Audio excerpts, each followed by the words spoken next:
Friends, welcome back to my channel Jyoti shorts forever. और आज के इस वीडियो में आपके लिए लेकर आए हैं BESC 141 शिक्षा और सूचना में ICT। तो इस चैप्टर में हम ICT के बारे में पढ़ेंगे और इसमें हमारा यूनिट 2 चल रहा है, खंड 2 चल रहा है, शैक्षिक प्रक्रिया में ICT BESE 141। ठीक है, शिक्षा में ICT। तो इसके ऊपर हम बात करेंगे कि ये मैंने पहले वाले खंड में ICT के बारे में बताया था आपकी कि ICT क्या होती है और वो शिक्षा के क्षेत्र में कैसे अपना प्रभाव दिखा रही है। अगर आपने वो वीडियो नहीं देखी है तो पहले आपको उस वीडियो को देखना पड़ेगा जो कि हमारे चैनल पर प्रोवाइड की गई है। तो चलिए वीडियो में आगे बढ़ते हैं।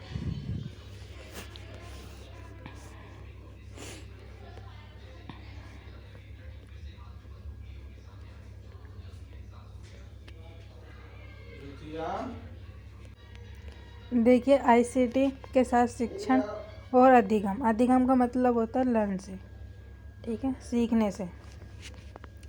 जो इसमें अधिकतर क्वेश्चन आता है पूछने को ये आता है कि ICT सक्षम शिक्षण अधिगम प्रक्रिया में शिक्षक और छात्रों की बदलती भूमिका, शिक्षक की बदलती भूमिका और छात्रों की बदलती भूमिका।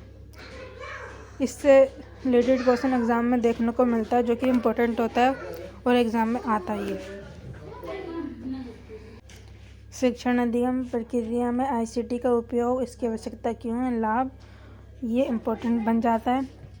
और आगे बढ़ते हैं हम।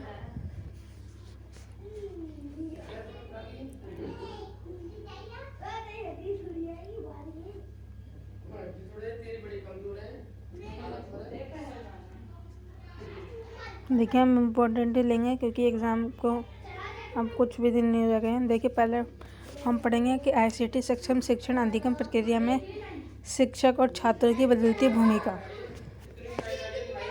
हस्तक्षेप का शिक्षकों और छात्रों की अधिगम प्रक्रिया तथा अधिगम संसाधनों पर जबरदस्त प्रभाव पड़ता है। आपने देखा होगा कि ICT के वजह से ना एजुकेशन पर बहुत सारा प्रभाव पड़ा है और डेवलपमेंट हुआ है बहुत, जिससे पहले की एजुकेशन में और अब की एजुकेशन में बहुत अंतर देखने को मिलता है।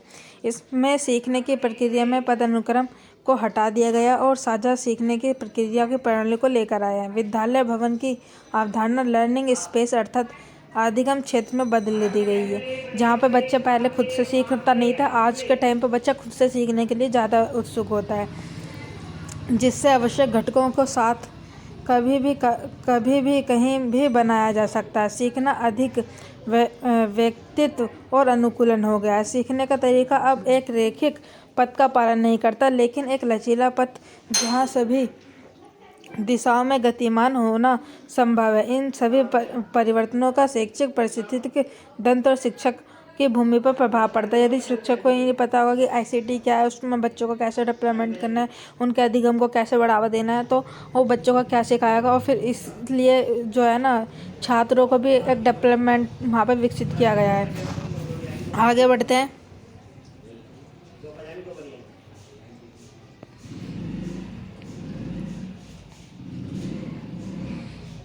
देखिए, एक विद्यालय महाविद्यालय अपने आप में एक पारिस्थितिक तंत्र है। शैक्षिक पारिस्थितिक तंत्र द्वारा वितरण तंत्र तथा ज्ञान के निर्माण की प्रक्रिया एक महत्वपूर्ण भूमिका निभाई जाती है। शिक्षा की दुनिया में पारिस्थितिक तंत्र के कर्ताओं की पूरी विविधता यानी कि जीवित प्रजाति और शिक्षक और अधिगम के माध्यम से शिक्षा के उपयोग में भी सभी अजीब तत्वों के रूप में परिभाषित किया जाता है। प्रथाओं की पूरी विविधता में विद्यालय के भीतर आबादी और आपका आबादी के साथ साथ विद्यालय के बाहर की आबादी, औद्योगिक संघ, माता पिता, परिवार, दोस्त, निजी व्यक्ति आदि शामिल हैं। और इस परिवेश में अंदर अजीवित तत्वों को भी शामिल उपलब्ध संसाधनों, इमारत, कक्षा, संसाधन, उपकरण ICT के भी परिभाषित किए गए हैं। पहले के समय में शैक्षिक परिस्थिति तंत्र में अच्छी तरह से परिभाषित किया गया था, लेकिन ICT के हस्तक्षेप के कारण शैक्षिक परितंत्रों का उदाहरण के लिए पहले के समय में शैक्षिक परितंत्रों में आबादी और शिक्षा प्रशासकों, संवेद समूह, माता पिता तथा पड़ोस के समुदाय शामिल हैं। आपने देखा होगा कि जब एजुकेशन डेवलपमेंट हुआ उसमें साथ ही साथ जो है उसके साथ साथ भारी रूप से भी वो डेवलपमेंट हुआ। और आस पड़ोस में देखिए, उदाहरण के लिए पहले के समय में जो होता था, शैक्षिक परिस्थिति तंत्र में भी शामिल होते थे। शिक्षक, छात्र, प्रशासक, समय माता पिता, पड़ोस के समुदाय थे। लेकिन अब ये एक अज्ञात आबादी में विस्तृत हो गया। ये परिस्थिति तंत्र के बारे में बात हो रही है यहाँ पे। हम आगे चलते हैं, जो हमें इम्पोर्टेंट होता है, जो हमारे एग्जाम में आने की। देखिए, इससे एक क्वेश्चन बन सकता है कि शिक्षक की भूमिका बताइए। शिक्षकों की भूमिका बदलती तो अधिगम के परिस्थिति के तंत्र के विघटनकारी बदलाव को सीखने के परिवर्तन मॉडल में फिट होने के लिए एक शिक्षक के काया पलट की आवश्यकता होती है। शिक्षक को क्या होते हैं, टीचर क्या करता है, काया पलट की उसको आवश्यकता होती है किसी भी चीज़ को फिट करने के लिए, कोई भी मॉडल फिट करने के लिए। सीखने और नया सीखने वातावरण के बनने के लिए उस शिक्षक को उसे अलग अलग भूमि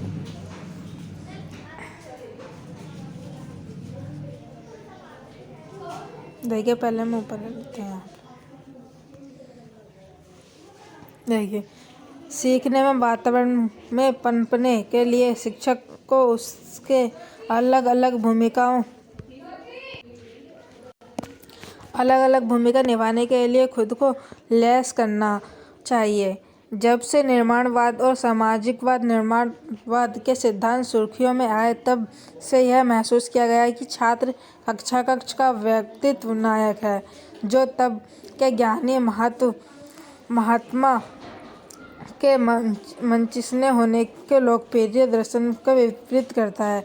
इसलिए आईसीटी ने जो है शिक्षण अधिगम प्रक्रिया में भी शिक्षक की प्राथमिक भूमिका और प्रदाता सह शिक्षार्थी और सह निर्माता की है, जबकि माध्यमिक भूमिका संरक्षण, कोच, दार्शनिक आदि हो सकती है। आइए हम इन हर भूमिका पर चर्चा करें। यहाँ पे देखिए, डायग्राम के इससे बताया गया है लर्निंग। जैसे इसमें ये बताया गया है कि आईसीटी सक्षम शिक्षण अधिगम प्रक्रिया में शिक्षक की क्या क्या भूमिका होती है, उसको कैसे डेवलपमेंट करना चाहिए, उसे एजुकेशन में क्या क्या चेंजेस लाने चाहिए। पहला, फैसिलिटी, इंटीग्रेटर, रिसर्च, डिज़ाइन। अगर बच्चे को कुछ सिखाना है, खुद से उसको सीखने के लिए उसे करना है मोटिवेट, तो उसको एनिमेशन वगैरह के थ्रू भी समझाया जा सकता है, जिससे बच्चे का दिलचस्प बढ़ता है।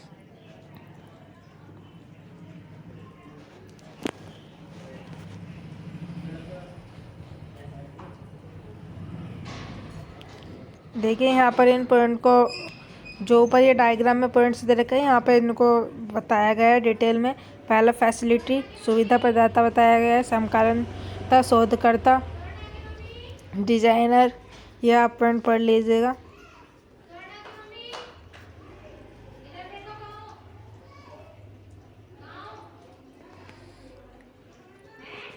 देखिए, छात्रों की बदलती भूमिका। आईसीटी के हस्तक्षेप ने एक छात्र अधिगमकर्ता के जीवन को प्रभावित किया है। आईसीटी ने क्या किया है, जब आईसीटी आया तो उस छात्र के ऊपर प्रभाव पड़ा, साथ ही उसके सीखने के पावर पर भी उसका प्रभाव पड़ता है।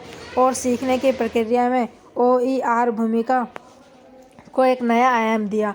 आईसीटी ने छात्रों को वह करने के लिए सशक्त बनाया है जो वे करना चाहते हैं। आईसीटी ने उनको मोटिवेट कर दिया है कि जो वो चाहते हैं वो कर सकते हैं, और रचनात्मक होने के साथ साथ उत्पादकता में भी होना चाहिए। 21वीं शताब्दी की शिक्षा केवल डिजिटल संसाधनों से मौजूदा संसाधनों को बदलने के बारे में नहीं, यह लोगों और समुदाय के बारे में भी है। ये जो डिजिटल शिक्षा है, ये सिर्फ बच्चे तक सीमित नहीं है, लोगों को भी चेंजेस करने के लिए भी है। इसलिए अधिगम करता आईसीटी सक्षम सीखने की प्रक्रिया में एक बहुत ही महत्वपूर्ण भूमिका निभा रहा है। ठीक है, और यहाँ पे देखिए,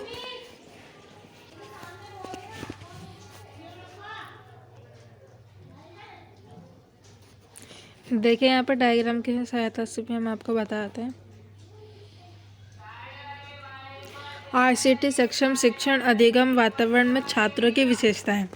देखिए, यहाँ पे बताया गया है डायग्राम की मदद से। देखिए, पहले डिजिटली रूप से जैसे एजुकेशन पर जो प्रभाव पड़ा है, फिर उसका बच्चों पर जो प्रभाव पड़ा है, फिर उन्हें एनिमेटेड वीडियो की सहायता से, फिर उन्हें वीडियोस के द्वारा सीखा है, फिर उन्हें टेस्ट के तो इसमें छात्रों की बदलती भूमिका ही बताई गई है। ठीक है,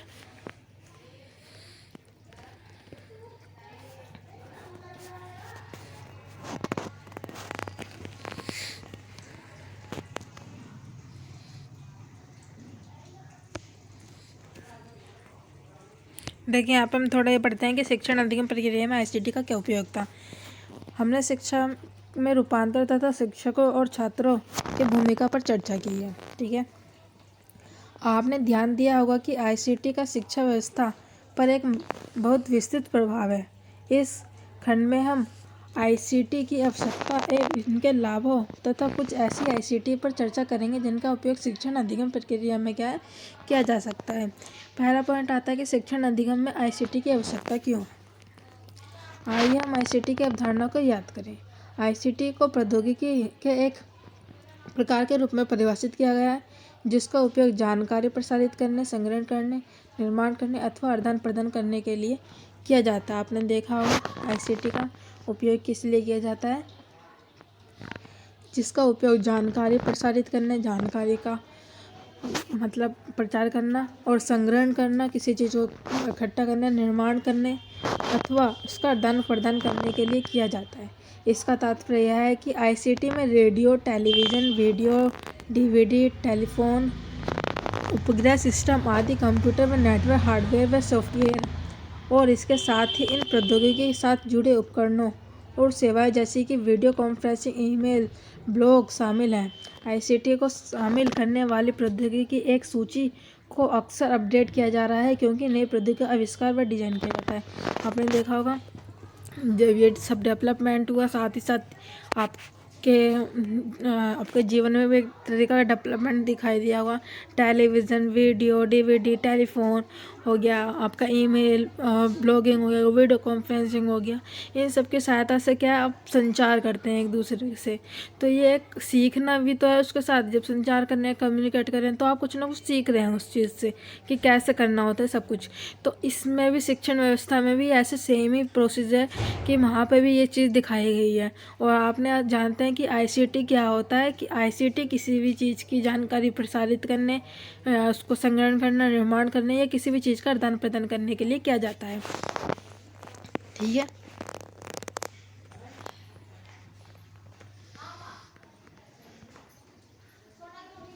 देखिए यहाँ पे तो कुछ लाभ पढ़ते हैं शिक्षण अधिगम के। शिक्षण अधिगम में आईसीटी के क्या क्या लाभ है। तो देखिए पहला पॉइंट यह है कि यहाँ पर यह छात्र स्वतंत्रता और व्यक्तिगत सीखने संबंधित अभ्यासों को बढ़ावा देता है। खुद से सीखने के लिए मोटिवेट करता है आईसीटी। यह छात्रों को सीखने में सक्रिय रूप से संलग्न में मदद करता है। आईसीटी जो हेल्प करता है बच्चों के खुद से सीखने में।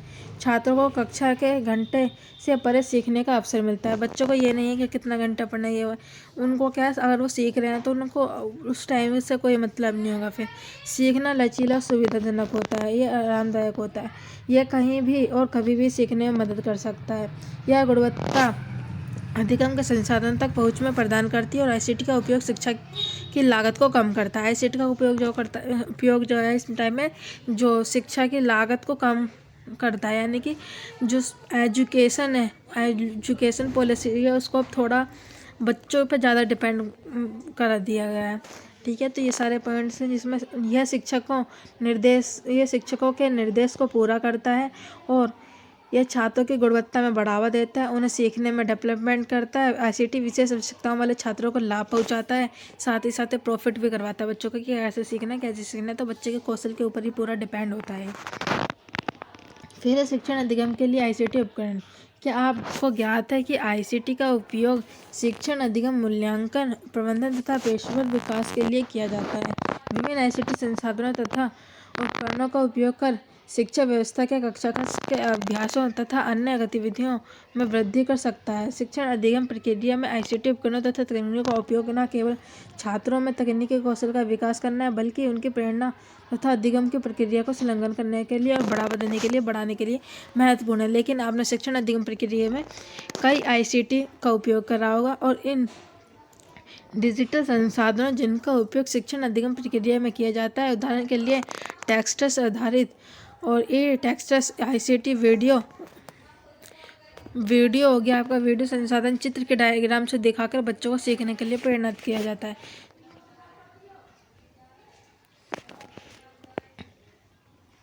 देखिए यहाँ पे एडियो यानी कि आवाज़ वीडियो अगर अच्छी होगी तो बच्चों को समझ में आएगा। इमेज अगर उसमें इमेज वगैरह आते रहेंगे तो बच्चों को समझ में आएगा।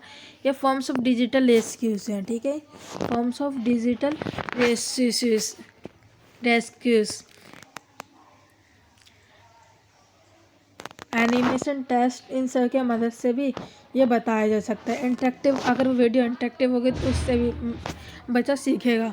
और एग्रीमेंटेड रियलिटी और सोल्यूमेशन हो तो बच्चे के लिए वो बहुत ही हेल्पफुल होगा और बच्चे के सीखने के क्षेत्र में भी हेल्पफुल करेगा। ये आपके डिजिटल संसाधन थे।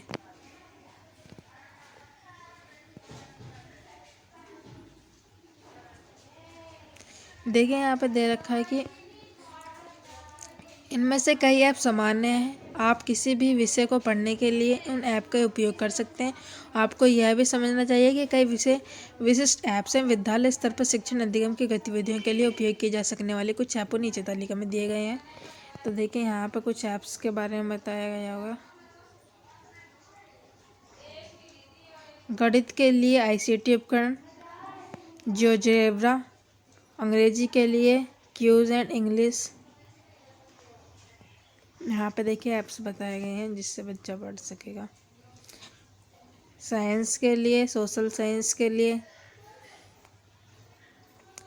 स्टेलेरिया और वुवेन, आप देख लीजिएगा। ये कुछ वेबसाइट हैं जिससे बच्चा अपने करियर, अपने पढ़ाई के लिए इम्पोर्टेंट हो सकता है। ये डिजिटल रिपोजिटरीज के वेब पते, होम पेज का स्क्रीनशॉट।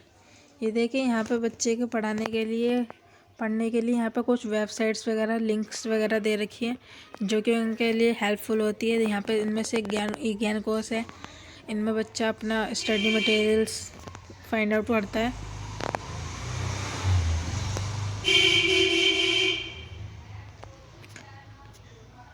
आज की वीडियो में बस इतना ही। अगर आपको मेरी वीडियो पसंद आती है तो प्लीज़ हमारी वीडियो को लाइक कीजिएगा और शेयर ज़रूर कीजिएगा ताकि आपको ऐसी डेली अपडेट्स मिलती रहें। Thanks for watching.